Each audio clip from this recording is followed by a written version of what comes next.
Good evening. This is Crime Classics. I am Thomas Hyland with another true story of crime. Listen. That was Giovanni d'Este running stealthily in the year 1500. That was Guido della Miopa, friend of Giovanni, and with him hired assassin. That was Michelotto, the chap that hired them for a piece of work this night on the streets of Rome, in front of St. Peter's Cathedral. And here is Michelotto's boss. And, having converged on a prearranged spot, It is he. Kill him. tonight, I report to you on Cesare Borgia, his most difficult murder. Crime Classics. A series of true crime stories taken from the records and newspapers of every land, from every time. Your host each week, Mr. Thomas Hyland, connoisseur of crime, student of violence, and teller of murders. Now, once again, Mr. Thomas Hyland.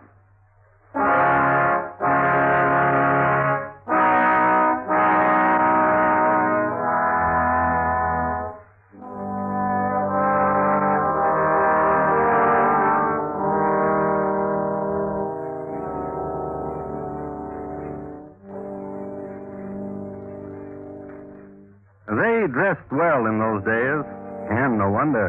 They had the Duc de Valentinois to design their clothes for them. And all of us know, of course, that he was the chap who invented the Italian dart and tuck, as well as the one-finger thimble.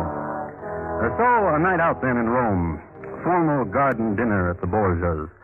Over there by the wine service, just delivered by Michelangelo, is Paolo Orsino, young noble. He's dressed in red satin and cloth of gold.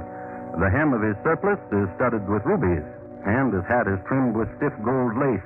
And there is Michelotto, a close friend to Cesare, and to Cesare's sister, Lucrezia. Lucrezia, such a wonderful party. Oh, how stunning you are. Valentinois did he? And the ring. It's new, isn't it? Michelangelo. See? It opens, and a cunning little needle here. Lucrezia. Michelotto, I should tell you, is garbed in a livery of crimson velvet and yellow silk. His shirt is adorned with a double row of rubies, as big as beans. Michelotto. And here's our host, chastely dressed, simply, a great necklace of pearls about his throat, the only adornment. Michelotto, dear friend. Cesare, you've outdone yourself this evening. I was just saying to Lucrezia... Whatever you say to her, Michelotto, whatever you say to my sister, let there be adjectives of beauty and spinning light. Let there be words that mean flight and song and loveliness. Embrace me, brother. Put your warmth to my cheek, and I'll whisper to you. Yes. Dear brother, magnificent brother. Pretty. My husband beckons me.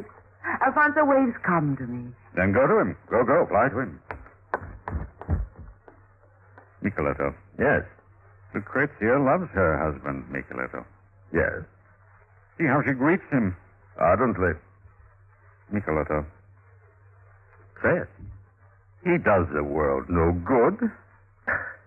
I was searching for the very And sentiment. you have found it. Yes, he does the world no good. He, Alfonso, being nephew to the King of Naples, I thought he would be useful. That in this bringing together of all Italy, his marriage to my sister would help wed the warring provinces. And Alfonso has done nothing. He has done nothing. Except make love to your sister. Except that. See there? She has not released him from his greetings yet. I cannot look upon it. Listen. What?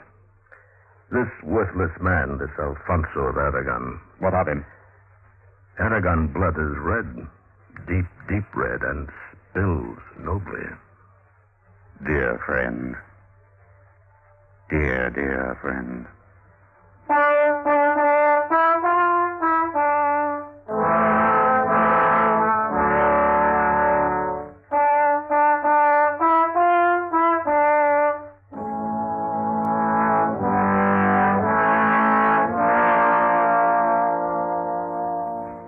Then come with me now, past the table set with succulents from all over the world, and jewel-studded goblets and golden dishes, past the gilded youngsters, servants, past the Moorish maidens spinning to bell and tambourine, and here a giant, mute and muscular, who supplies poses, and dancing about him dwarves from Madagascar, dervishes from India, past all of them and into another part of the garden and down a path, and here, the place of deep-throated tiger lily and Grecian fragments strewn in studied disarray.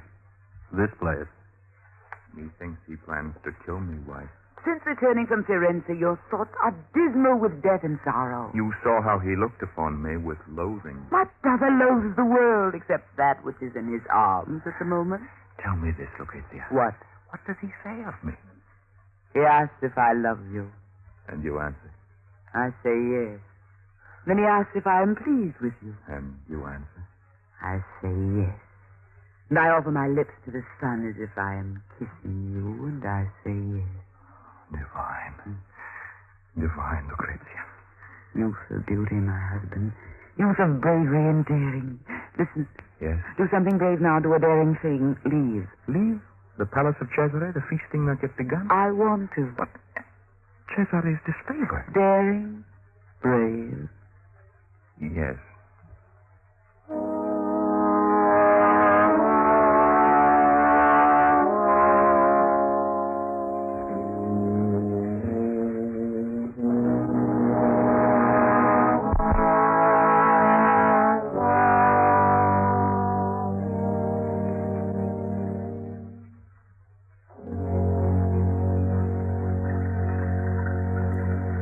Lucrezia?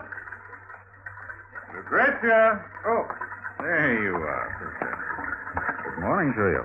And to you, Brother Cesare. Your handmaiden said you spend the morning by the fountains and that you spend it sadly. Why? Not sadness quite, but Lucrezia, yes. last night I had a spectacle prepared for you. A spectacle of fireworks and Arabian steed and a troop of Arabian maids and a magician from Samarkand. And I was not there. And you were not there, nor your husband. The moment of my present sadness started then, and I left. Tell me of it. My husband thinks you look upon him with loathing. Oh? He said to me he thinks you wish him dead. Oh. Now tell me true. You are my sister. Tell me true, Cesare. You are my sister and you love a man, therefore I cannot think evil of him. Even though he could make an alliance for you with Naples through his uncle and does not, and so Naples is still a thorn that scratches cruelly your ambition. I do not think in such a way, sister. Liar. Liar, then. So believe what you wish. Believe that your husband will live or that he will perish. Believe what you wish. Dear Cesare, Yes? do something, dear Cesare, to prove to my husband your esteem for him.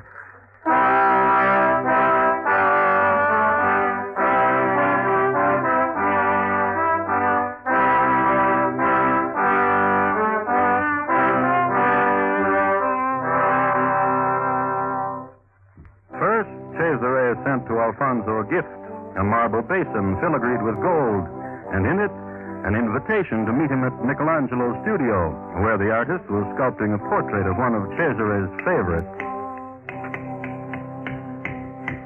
See how a master chisels stone into beauty, good Alfonso. To marvel. To marvel? The artistry or the lady?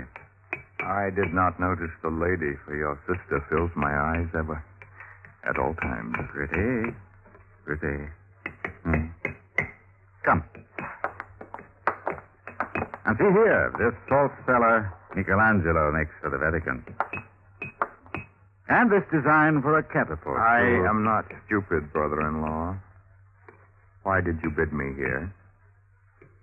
Surely not to enjoy the artistry of Michelangelo, for all Rome knows of it and praises it. Why did you summon me here? Here among these jewels of the world, I offer you another jewel, Alfonso. My friendship. And proof of it. What proof? If you have the courage to accept it. Say on. A bullfight, then. Let us offer ourselves to that sport, to the horns of the bull, each of us in turn. And when one is in jeopardy, the other will save him. What say you, Alfonso? I say well said. Then you will do it. I will do it. Wait, then. These are better. Farewell. And Michelangelo, my farewell to you. Gold for your cold day's pleasure. Farewell.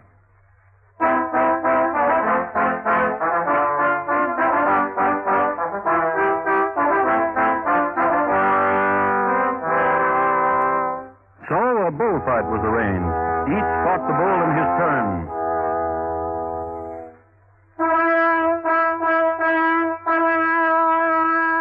And when the bull Cesare in a precarious position, Alfonso ran out, waved a red cloak, and distracted the bull, and then bravely slew the beast.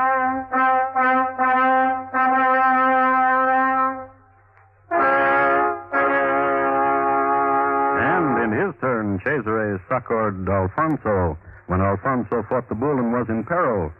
This is the way nobility proved to the world that they were fond of each other, friends to the death, buddies. I'm glad. I'm happy. I'm delighted. Friend. Friend.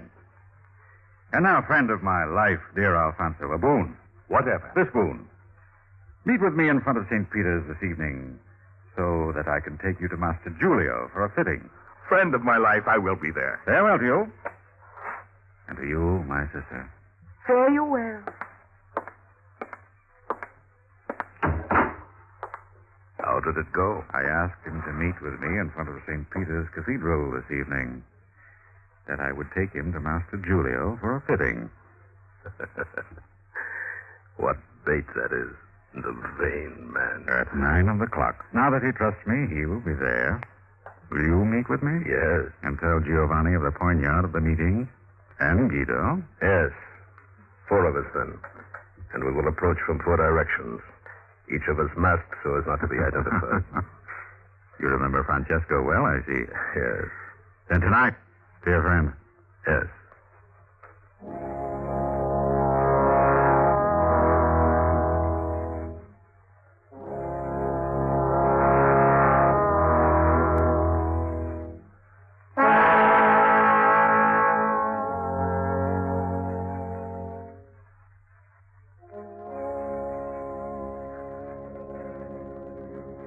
And that night, as the bell of St. Peter's was tolling 9 of the clock, from the east, Giovanni d'Este of the Poignard.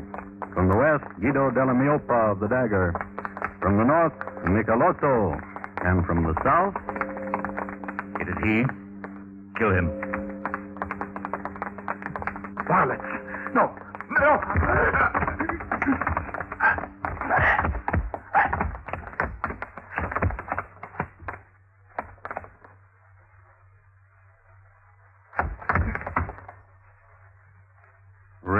Red blood of Aragon on the pavement of Rome.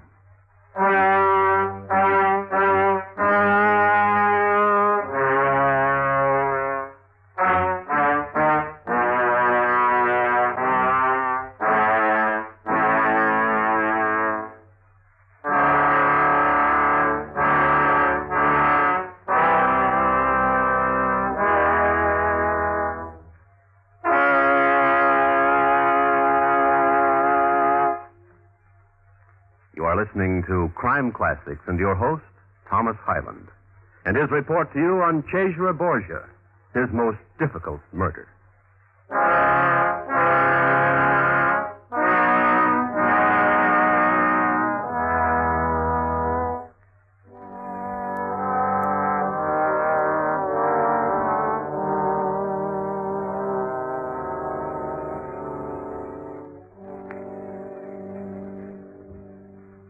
I'd like to add my 2 cents to the Renaissance. The Renaissance was an awakening from the Middle Ages, which was a period of darkness and brutality. And now, the Renaissance, and this is my observation, did indeed bring back the humanities, but it also refined brutality. In other words, inhumanities and tortures were made more exquisite, called progress. So, against this background of new light, ornate fashionings in stone and ores, brilliant artistry, the city of Rome, which in the year 1500 was held in sway by the folk who lived on the hill, the Borgias. They lived on a hill and in a grand castle. And in this grand castle was a large and vaulted room. And in this large and vaulted room, casting startling shadow, Cesare Borgia. Your Excellency Cesare. Up, Paolo, and say what? Dark and terrible deed this night. Oh, darkness, what deed? From the stoop of St. Peter's, blood ran blasphemy on to murder. Murder? Of your own. Who? Husband to your sister. Oh, what cold shudder these words cause my body to hold. Say what has happened. Masked strangers attacked him with poignard and knife, and there they left him stuck. And he is dead. No. No. Not quite. But you said murder. Which it will be at any moment. The doctors say each breath he draws may be his last. But he is not dead. He will be. Come, if you wish it, and sob upon my shoulder, Excellent. Come. Wake. Wake now. Come. Sob out your heart, Cesare, so I can say to Rome, your heart welled up in despair. Silent tears are also... Oh, Cesare. Oh, Paolo. Is there something here I interrupt, or am I welcome? Grief always welcomes companionship. Come grieve with me, Michelato. Alas, but what is the sorrow? Tell him, Paolo. This night of assassins and blood, and the dying of Alfonso of Aragon. But he is not yet dead. Not yet dead? But he will be, a certainty. Now we must ponder, then. Who would have cause to want such a noble's death? Masks they were. His uncle. Yes. His uncle, Francesco Gazella. Yes. Yes? Francesco Gazella, brother to his mother, who once told his friends, you remember, of a dream he had, how he slew Alfonso. I remember. Oh, yes. Then wake Francesco Gazello, Paolo. Then wake the headsman. Let justice be done. Amen. Amen.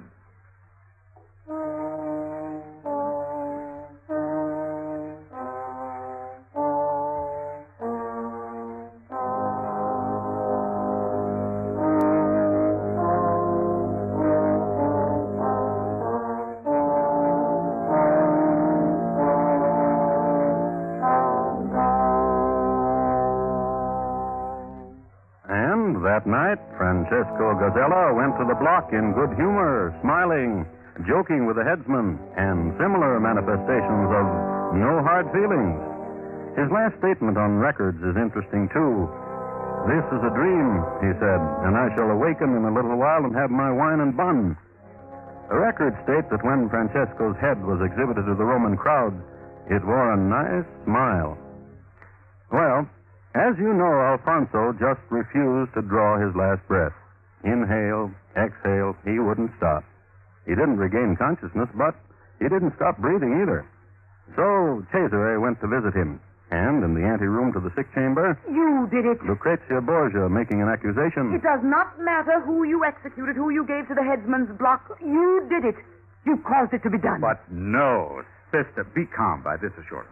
I had nothing to do with the stabbing of your husband. Treachery, villainy, vile deed. I sobbed on Paolo's shoulder when I heard the news. Do not present me with a whimper, Cesare. I am your sister Lucrezia. I know you well. And I know what has happened, this farce of the bull ring. To beguile Rome that you favored Alfonso. Then they could not point a finger and say you had him slain. If I wanted his death, why have I come to him to lend my tears to his pillow? Tears without warmth. Bitter tears of sorrow and despair, chill tears because there is death in them, a small death of me at his dying. I go to him. And I with you to guard my husband from you.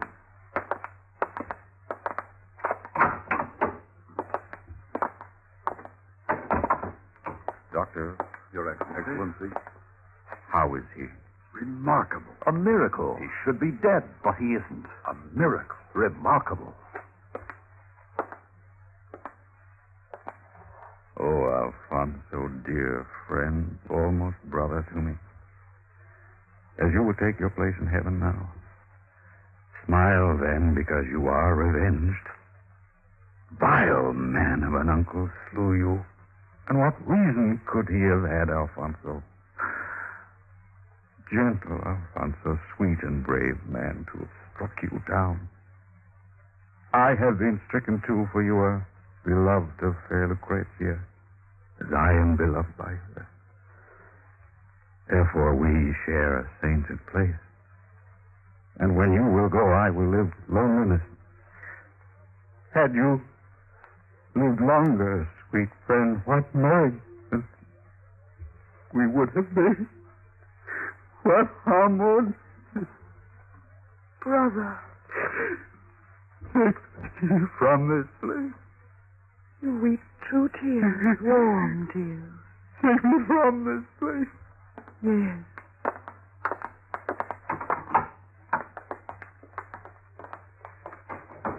Physician? Yes, physician. A tear, Cesare, splashed upon my sleeve. Look. A true tear. A jewel of a tear. You think Cesare wants this one alive? He wept, I saw it. Do you think we should try to save this Alfonso? If it would please Cesare. I think it would. We pass the potion, physician, and a flagon of ointment from Caucasia. And what of the pearls dissolved in Vecchio wine? Good, good. And the crushed scorpion? Good, good. You apply then, physician, and I will recite the phrases I learned in the cartoon. I want you to.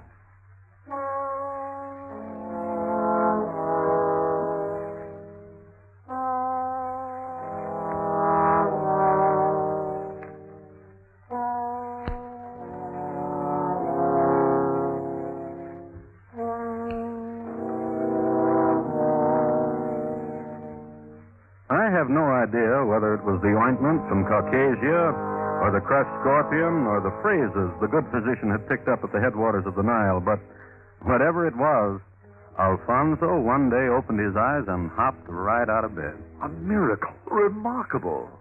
How do you feel? I am alive again. Alive again. Many stab wounds, scars. I am alive again. Alive again, alive again. Reward me. I gave you Vecchio wine. And I whispered in your ear strange and marvelous phrases. Reward me. Doctors, friends, both of you shall be rewarded.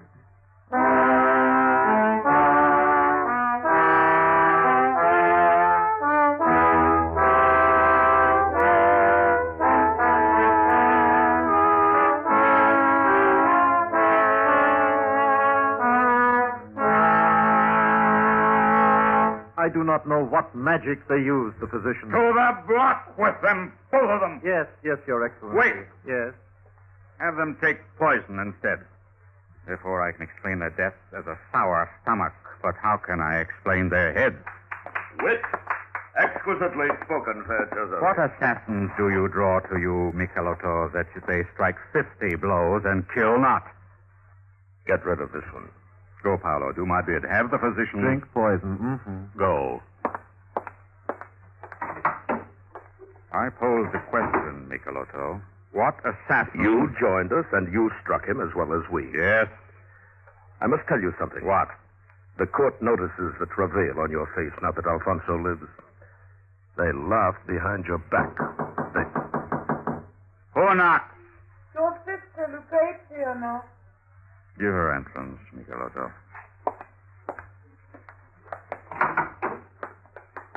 What do you want, sister? Your frown is as deep as mine. What do you want? To tell you that I am weary. Weary. Of pretense of Alfonso. He is well again. You should exult. He is a dodderer and a fool and weakling. Now a puny babe to be tended. I am weary of it. Oh. I love him no more. Come to me, sister. Weep upon my shoulder for your lost love. Yes. Always to you. Yes. Should I go away, Cesare? There are scholars in Pisa to regale you for a month, sister. Go there. So that I need not see it done nor hear of it too loud. Go. Then come back to me, renewed. Gentle sister. Brother. Gentle Lucrezia. Gentle Michelotto.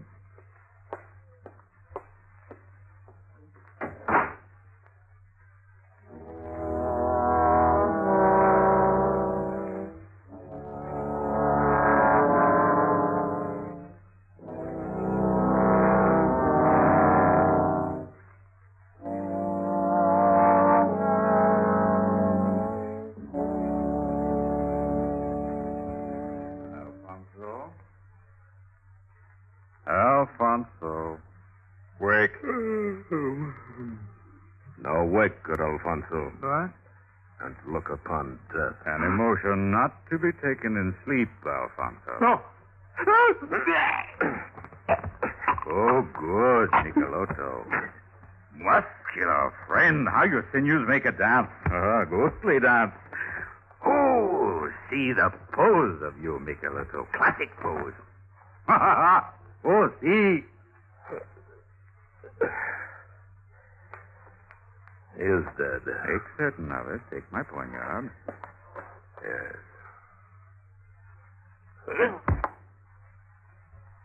It is a knight's deed, and it is done.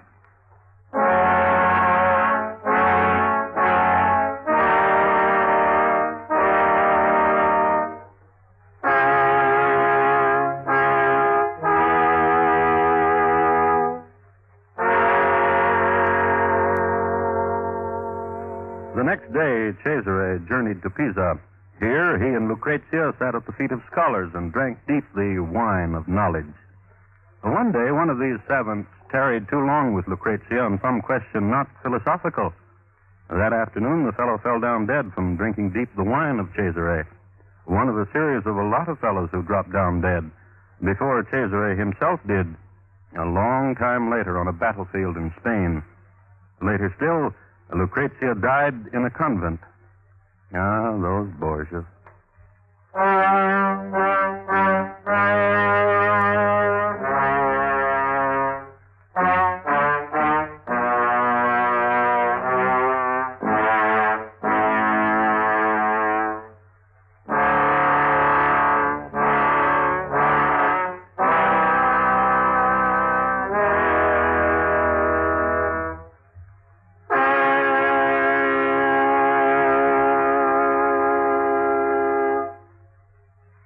In just a moment, Thomas Hyland will tell you about next week's crime classic.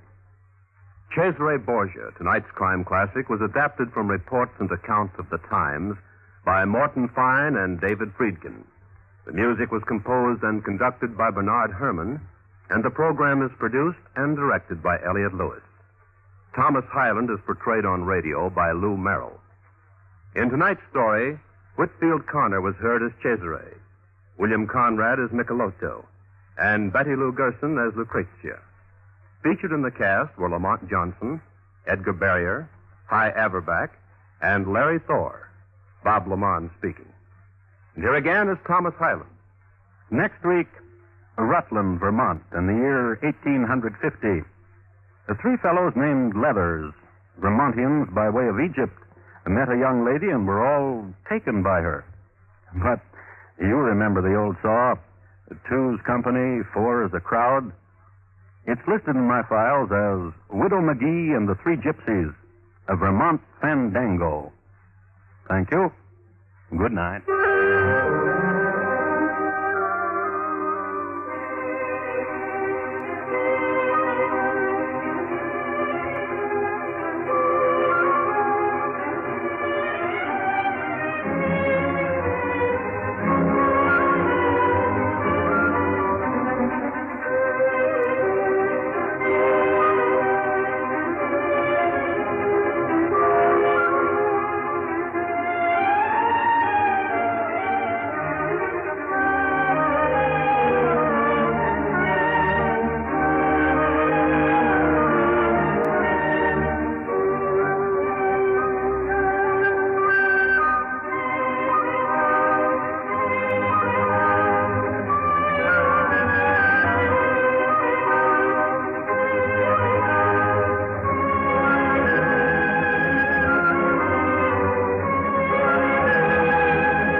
Has come to you through the worldwide facilities of the United States Armed Forces Radio and Television Service.